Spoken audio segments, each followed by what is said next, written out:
चलो, तो आज का सेशन हम लोग स्टार्ट करते हैं।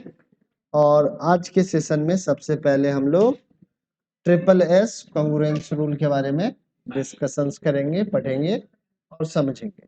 ठीक है, तो ट्रिपल एस कॉन्ग्रुएंस रूल क्या कहता है जरा ये समझ लेते हैं। तो अगर हमारे पास दो ट्रायंगल है, एक ट्रायंगल मैं यहाँ पे इस तरीके का बना रहा हूँ, ये एक ब्लू कलर का मैंने ट्रायंगल बनाया है ABC, और एक और भी ट्रायंगल बना लेते हैं हम लोग, और दूसरी ट्रायंगल मैं बना रहा हूँ यहाँ। एक मिनट, और दूसरी ट्रायंगल मैंने बनाई है, ठीक है, और इस ट्रायंगल का मैंने नेम असाइन कर दिया है PQR। और अगर इस दोनों ट्रायंगल के corresponding साइड्स इक्वल आ जाए, ठीक है, in triangle ABC and triangle PQR, इन दोनों ट्रायंगल में अगर आप पाते हो कि AB is equal to PQ, BC is equal to QR and AC is equal to PR, तो आप लिख सकते हो कि from SSS congruence rule triangle ABC is congruent to triangle PQR। सो ये हमारा ट्रिपल एस कॉन्ग्रुएंस रूल है। ठीक है, इसको याद रख लेना है सारे बच्चों को, और इस तरीके से आप ट्रिपल एस कॉन्ग्रुएंस रूल लगा सकते हैं। ठीक है, किसी भी दो ट्रायंगल के करस्पॉन्डिंग साइड्स अगर सारे करस्पॉन्डिंग साइड्स इक्वल हो जाए, तो by the triple S congruence rule you can say that the both triangles are congruent to each other. ठीक है, समझ में आ गई बात है? किसी को कोई कंफ्यूजन तो नहीं है यहाँ पे? सत्यम, आपको समझ में आ गया? ठीक है, गुड। तो अब हम लोग आगे बढ़ते हैं, और आगे बढ़ते हुए एक दूसरे कॉन्ग्रुएंस रूल के बारे में डिस्कशंस करते हैं।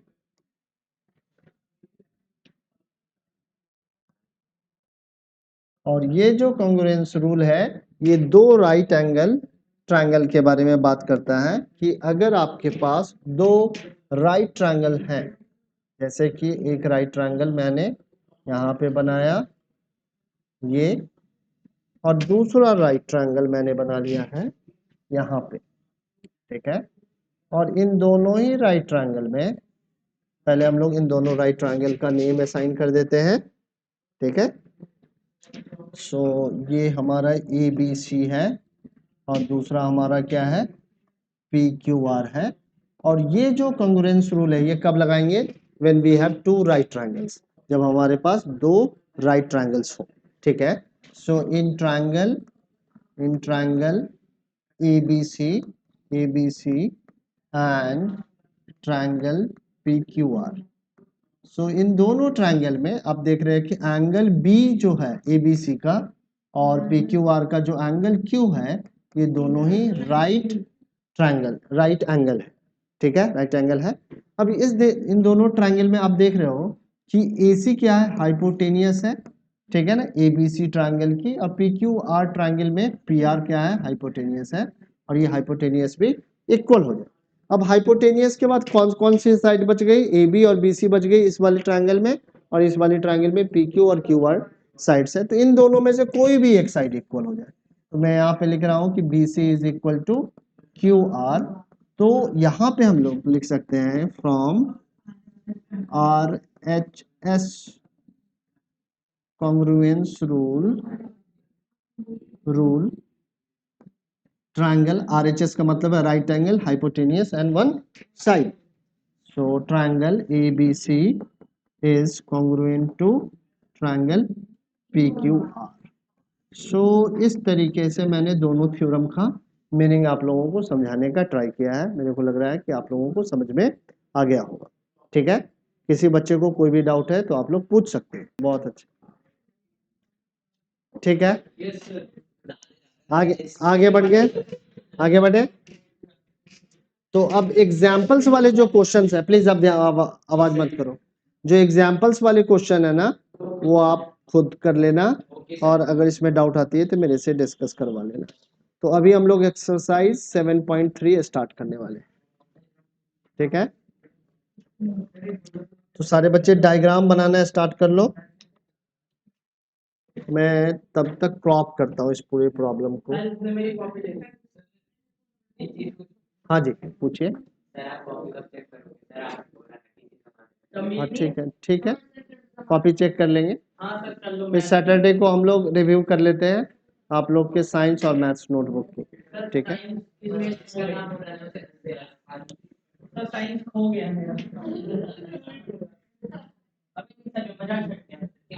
ठीक है, अब आवाज मत करो। तुम लोग के साथ यही दिक्कत है कि थोड़ा सा फ्रेंडली हो जाओ, फिर तुम लोग क्लास को क्या कर देते हो ना, हाँ डिस्टर्ब करने लगते हैं, ठीक है। अब देखिए एक्सरसाइज 7.3 हम लोग स्टार्ट करते हैं और इसके एक एक प्रॉब्लम को समझते हैं। तो जो हमारा फर्स्ट क्वेश्चन है उसका फर्स्ट पार्ट हम लोग पहले देखते हैं कि क्या करना है। तो कह रहा है कि ABC and triangle DBC are two isosceles triangle on the same base BC and the vertices A and D are on the same side of BC, ठीक है। If AD is extended to intersect BC at P so that ABD is congruent to the triangle ACD, हमें ABD को ACD के congruent prove करना है। So first वाला part हम लोग अटेम्प्ट करेंगे। यहाँ पे क्या कह रहा है, क्या क्या गिवन इन्फॉर्मेशन है, तो गिवन इन्फॉर्मेशन को हम लोग डायग्राम में मार्क कर लेते हैं। तो हमारा गिवन इन्फॉर्मेशन है ABC and DBC are two isosceles triangle. तो ABC ट्राइंगल आप लोगों को दिख रहा होगा, ABC ट्राइंगल हमारा कहाँ पे है, तो ये ट्राइंगल हमारा ABC ट्राइंगल है, और इस ABC ट्राइंगल में यहाँ पे जो AB वाली साइड है वो AC वाली साइड के इक्वल है। इसी तरीके से जो हमारे DBC आइसोसेलेस ट्राइंगल है, यहाँ पे आप देखोगे कि जो BD वाली साइड है वो CD वाली साइड के इक्वल होगा, ठीक है। तो आपको पता चल रहा होगा अब कि ABD ट्राइंगल ACD ट्राइंगल के किस तरीके से कॉन्ग्रुएंट है। तो यहाँ पे SSS कॉन्ग्रुएंस रूल लगा सकते हैं, क्योंकि AD वाली साइड क्या है, कॉमन ही है, ठीक है। तो हम लोग फर्स्ट पार्ट करते हैं इस क्वेश्चन का। सो इन triangle ABD and triangle ACD, इन दोनों ट्राइंगल को आप जब कंपेयर करेंगे तो आपको मिलेगा AB is equal to AC। It is given information, it is already given in the question, ठीक है। और आप लिख सकते हो कि BD is also equal to CD, it is also given information, ये भी क्या है, गिवन इन फॉर्मेशन ही है, ठीक है। और साथ में हम लोग लिख सकते हैं कि AD is common side, AD is common in both triangle. So from SSS, so from SSS congruence rule, triangle ABD is congruent to triangle ACD, ठीक है। समझ में आया या नहीं आया, ठीक है। तो फर्स्ट पार्ट AD कैसे कॉमन है, ये समझ में नहीं है। तो भैया देखो यहाँ पे कि जो ABD ट्रायंगल है वो कैसे है, ये है ना ABD ट्रायंगल, ये है, और ACD ट्रायंगल क्या है, ऐसे करके है। तो AD साइड क्या है, कॉमन साइड है। ये तो फर्स्ट पार्ट सारे बच्चों को समझ में आ गया होगा। अब हम लोग यहाँ पे सेकेंड पार्ट को अटेम्प्ट करेंगे।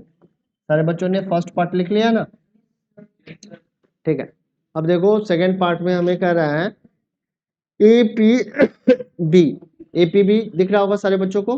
APB कहाँ पे है हमारा, तो APB हमारा है यहाँ पे।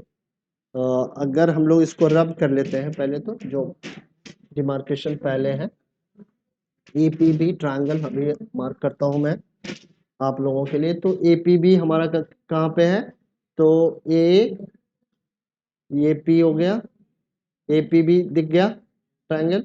इसी तरीके से ए सी पी ट्रायंगल भी आप लोगों के लिए ये है, ठीक है ना। तो इन दोनों ट्रायंगल को हमें कॉन्ग्रुएंट करना है। तो आप लिख सकते हो कि A B is equal to A C, ठीक है। ऑलरेडी हमने ये प्रूव कर दिया है कि जो B A B D triangle है वो ए सी डी ट्रायंगल के कॉन्ग्रुएंट है। सो इस कॉन्ग्रुएंसी से आप कह सकते हैं ये वाली जो एंगल होगी, इसको रेड कलर से मैं दिखा दे रहा हूँ, ये वाली जो एंगल होगी वो इस वाले एंगल की क्या होगी, इक्वल होगी। और साथ में ये वाली साइड हमारी क्या है, कॉमन है। सो यहाँ पे side angle side congruence rule से आप कह सकते हैं कि ये दोनों ही ट्रायंगल आपस में क्या होंगे, कॉन्ग्रुएंट होंगे, ठीक है। तो हम लोग ले लेते हैं in triangle APB, ABP and triangle ACP। इन दोनों ही ट्रायंगल को आप कंपेयर करेंगे तो आप पाओगे कि AB is equal to AC and this is the given information. ये क्या हमारा गिवन इंफॉर्मेशन है। और आप लिख सकते हैं angle BAP is equal to CAP। बात मत करो, ठीक है ना। BAP is equal to CAP। ऐसा क्यों लिख पाए हैं, since triangle ABD triangle ABD is congruent to triangle ACD। ये ऑलरेडी हम लोग प्रूव कर चुके हैं, ACD, इसीलिए ऐसा हमने लिखा है। And AP is common side, AP is equal to AP and this is the common side। So we can write, so from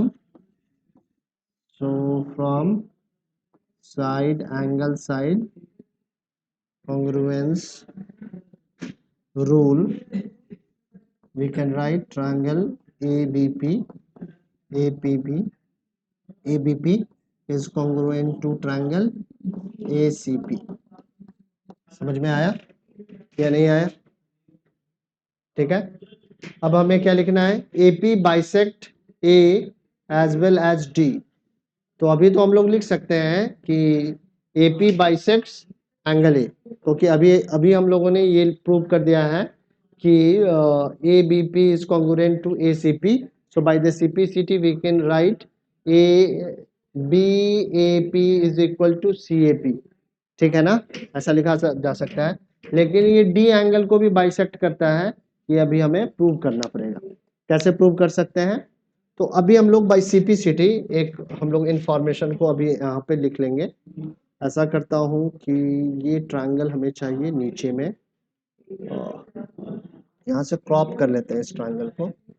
अभी हम लोग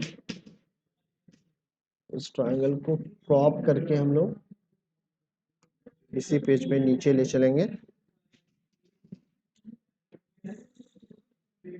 सेटअप कर देते हैं।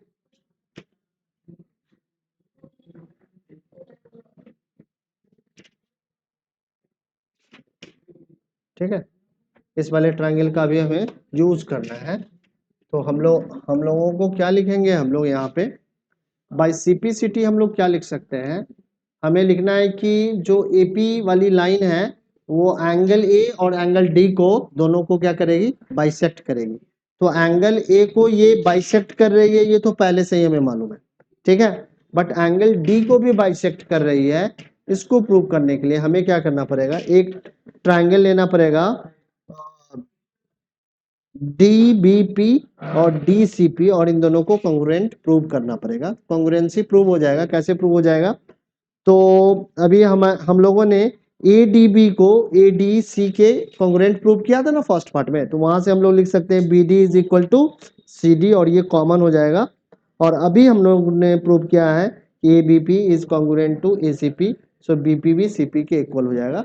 सो इस तरीके से SSS कॉन्ग्रुएंस रूल से हम लोग कह पाएंगे कि BDP इज, हाँ अभी एक बार लिख के मैं बताता हूँ, समझ में आ जाएगा, कोई घबराने की बात नहीं। तो अभी मैं समझा रहा हूँ। तो थर्ड वाले को प्रूव करने के पहले हम लोग क्या लिखने वाले हैं, दो ट्रायंगल लेने वाले हैं। In triangle BP BDP and triangle आप ले लो सीडीपी। अब इन दोनों ट्रायंगल को जब कंपेयर करोगे तो आप लिखोगे BD is equal to CD। ऐसा क्यों लिख पा रहा हूं? सिंस ऑलरेडी हमने ये प्रूव कर रखा है triangle ABD is congruent to triangle ACD।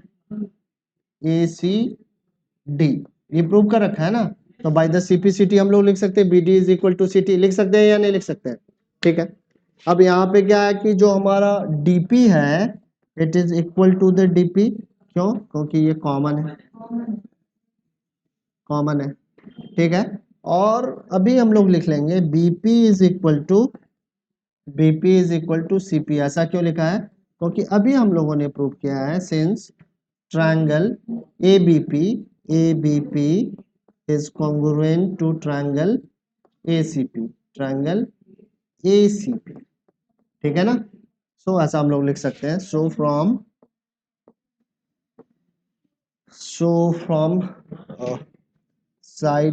side congruence rule triangle BP triangle BDP is congruent to triangle CDP by CPCT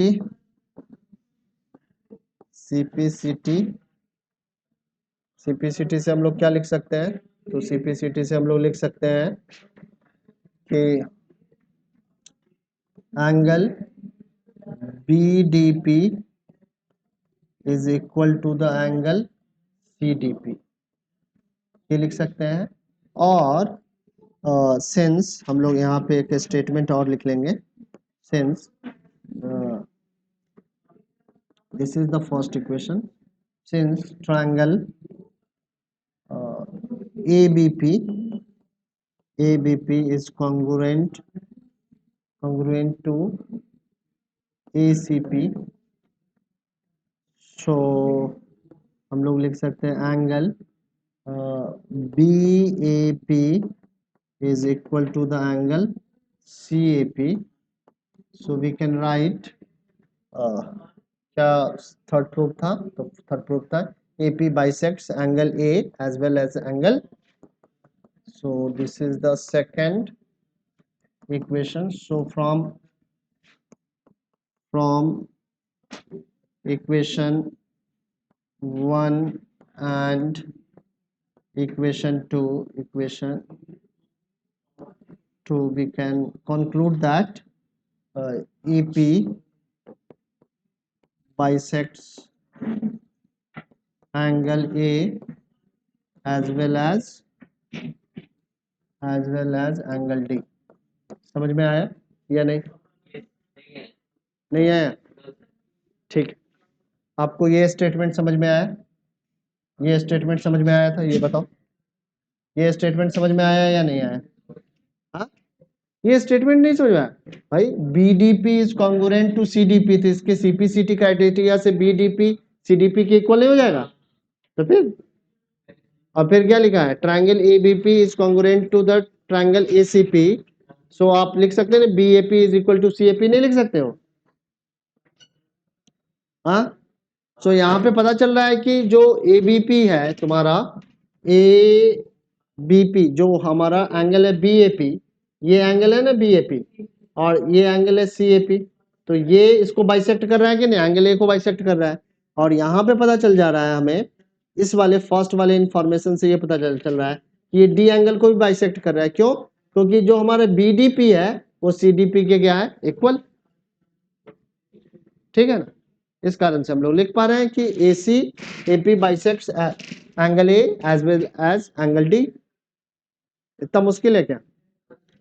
नहीं है, करना पड़ेगा, एक दो बार बनाना पड़ेगा तो समझ में आ जाएगा। सत्यम आपको समझ में आया? चलो ठीक है। और तुम अभी रुकोगे, तुमसे बात करूंगा मैं।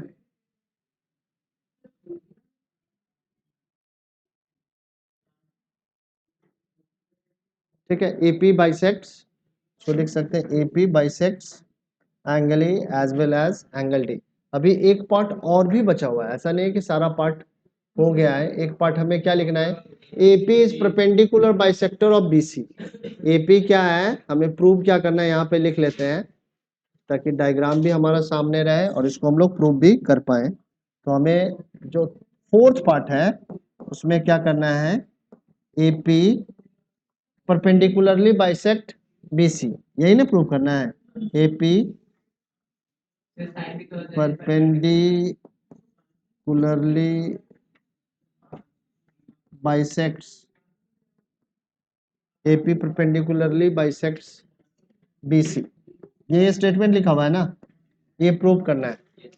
ठीक है, तो अभी हम लोगों ने ऑलरेडी प्रूव कर दिया है कि APB, अभी हम लोग लिखेंगे सिंस, लिख देंगे angle APB, angle APB is equal to the angle ACP। ठीक है, जो स्टेटमेंट लिख रहा हूं क्यों लिख रहा हूं वो देखा करो तो समझे। APB is equal to ACP, ऐसा क्यों लिखा हूं, क्योंकि triangle ABP is congruent to triangle ACP, ऐसा ही है ना। ठीक है, सो APP ACP के इक्वल होगा, होगा कि नहीं होगा।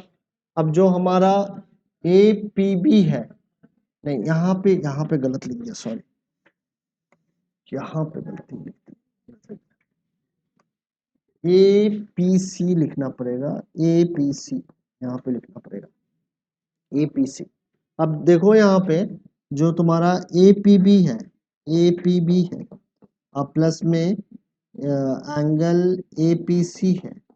ठीक है, इन दोनों का सम क्या होगा, 180 डिग्री होगा, क्योंकि ये क्या है, हमारा लीनियर पेयर है या नहीं, है ना। लीनियर पेयर के कारण हम लोग APB और APC को 180 लिख सकते हैं। अब ये दोनों आपस में इक्वल है तो आप लिख सकते हो twice of angle APB is equal to 180 degree. So angle APB is equal to 180 upon 2, तो ये क्या आ गया, 90 डिग्री आ गया। ठीक है, अब हम लोग क्या लिख सकते हैं कि ट्रायंगल सिंस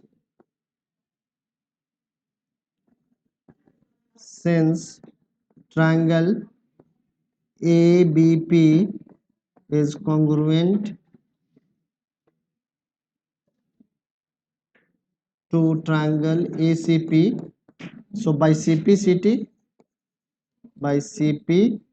CT से हम लोग लिख सकते हैं जो BP होगा वो CP के क्या है, इक्वल होगा। अब देखो कि ये वाली जो एंगल है, ये वाली जो एंगल है हमने 90 डिग्री प्रूव कर दी।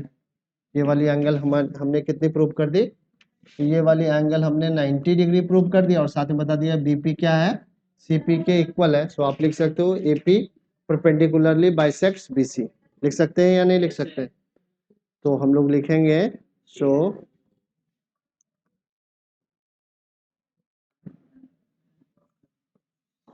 AP perpendicularly bisects BC। ठीक है, यही प्रूव करना था ना, तो ये प्रूव हो गया है। तो बहुत सारे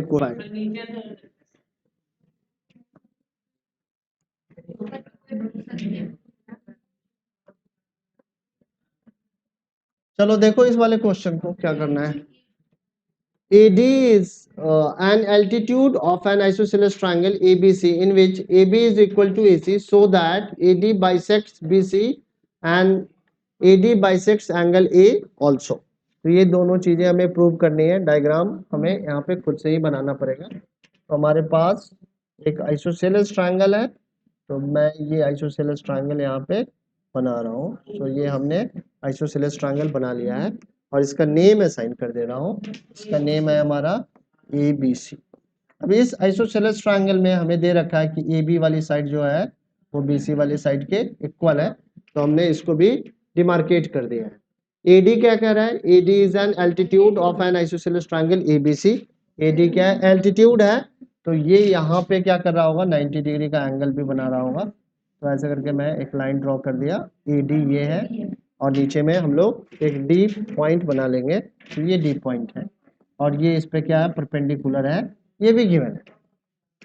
हमें क्या शो करना है कि एडी बाइसेक्ट बीसी। हमें एडी को दिखाना है कि बीसी को क्या कर रहा है? ये बाइसेक्ट कर रहा है। किस तरीके से बाइसेक्ट हम लोग कह सकते हैं? तो हम लोग ये प्रूव कर दें कि बीडी, अगर हम लोग ये प्रूव कर दें सीडी के इक्वल है, then we can say that कि एडी बाइसेक्ट्स बीसी। कह सकते हैं? नहीं कह सकते हैं? तो इसके लिए हमें दो ट्राइंगल को आपस में कॉन्ग्रुएंट प्रूव करना पड़ेगा। कौन से दो ट्राइंगल को लेंगे? तो हम लोग लेंगे, हाँ, पहला एक ट्रायंगल ले लेते हैं EDB, in triangle ADB and triangle ADC, triangle ADC। अब इन दोनों ट्रायंगल में हम लोग देखें तो हम लोग लिख सकते हैं angle ADB is equal to the angle EDC, क्योंकि ये दोनों ही हमारा क्या है? 90 डिग्री के इक्वल है, और ये क्वेश्चन में भी गिवन है। ठीक है, दूसरा क्या दे रखा है? तो A B is equal to A C given है, ये भी गिवन इंफॉर्मेशन ही है। ठीक है, तो गिवन इंफॉर्मेशन, और ए डी हमारा कॉमन है, A D is equal to A D. So किस कॉन्ग्रुएंस रूल के अकॉर्डिंगली हम लोग बता सकते हैं ये दोनों? ना ना ना from R H S congruence rule,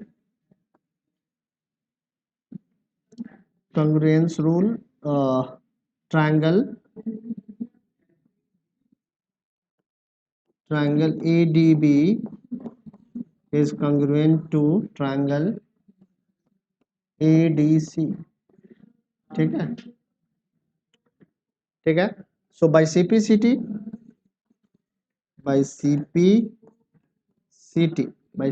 हम लोग क्या लिख सकते हैं? BD is equal to CD। So AD bisects BC। तो पहला इंफॉर्मेशन हमारा प्रूव हो गया है। अब हमें लिखना है AD बाइसेक्ट्स एंगल A, तो ये भी हो जाएगा बाय CPCT से। सेकेंड पार्ट में हम लिखेंगे bye CPCT। By CPCT we can write angle BAD is equal to angle CAD. So AD bisects angle A also। ठीक है, समझ में आया? ये छोटा था, आसान था।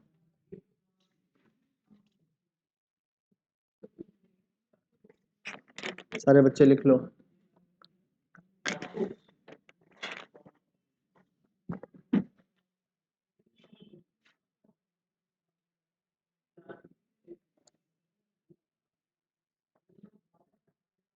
आगे बढ़े।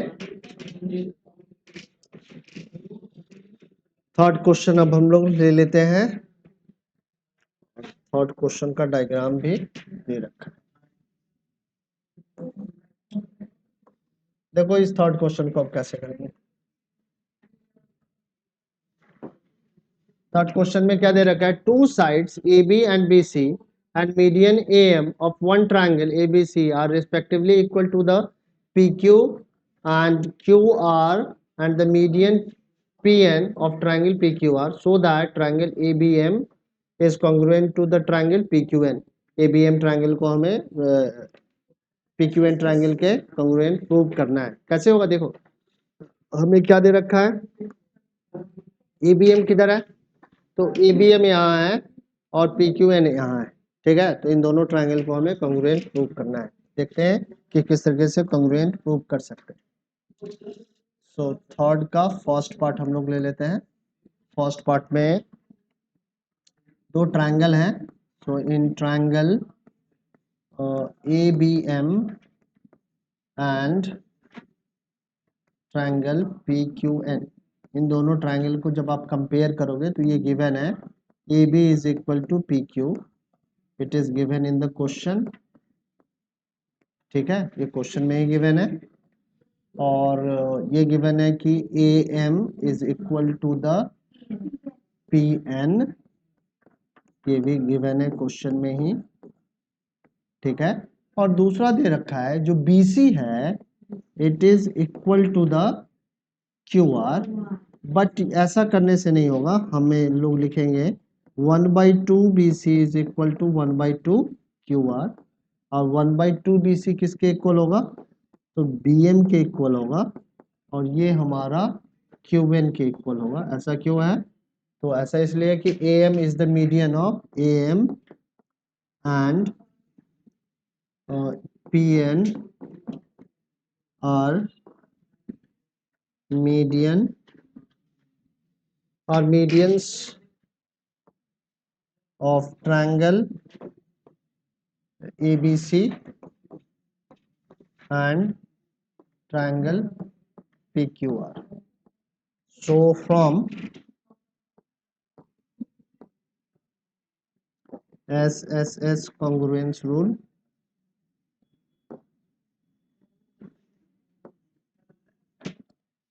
triangle ABM is congruent to triangle PQN। ठीक है, तो फर्स्ट पार्ट हम लोगों ने प्रूव कर दिया है। इस फर्स्ट पार्ट से हम लोग लिख सकते हैं कि एंगल बी जो होगा एंगल क्यू के क्या होगा, इक्वल होगा। ठीक है, तो इस वाले इंफॉर्मेशन को हम लोग यूज कर लेंगे। ठीक है, सेकंड वाले के लिए। ठीक है, तो देखो कि इस वाले इक्वेशन को हम लोग कैसे यूज कर सकते हैं सेकंड वाले के लिए। इधर यहाँ पे प्रूफ बता रहा हूँ इसका। सेकंड वाला पार्ट हम लोग यहाँ पे करने वाले हैं, इस साइड। तो सेकंड वाले पार्ट को करते हैं। Second in triangle